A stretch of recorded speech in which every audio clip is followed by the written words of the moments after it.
Welcome to McPlum, simple solutions served daily. In this video, I will show you how to make quinoa with black beans.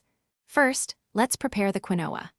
Begin by rinsing 1 cup of quinoa under cold water for about 30 seconds to remove any saponin, which can cause a bitter taste. Then, combine the rinsed quinoa with 2 cups of water or vegetable broth in a medium saucepan. Bring this mixture to a boil, then reduce the heat to low, cover, and let it simmer for 15 minutes until all the liquid is absorbed. Next, let's get our black beans ready.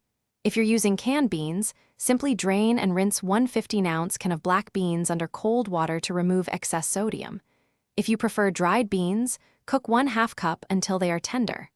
Once prepared, you can season them with 1 teaspoon of ground cumin and 1/4 teaspoon of chili powder for a flavorful kick. This simple step adds depth to our dish.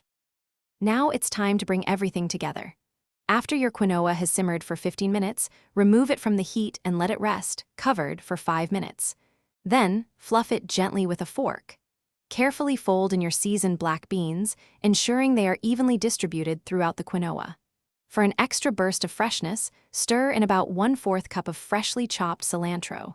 This adds a wonderful aroma and vibrant color. Finally, your delicious quinoa and black bean dish is ready to serve. This versatile meal can be enjoyed warm as a satisfying main course or a hearty side.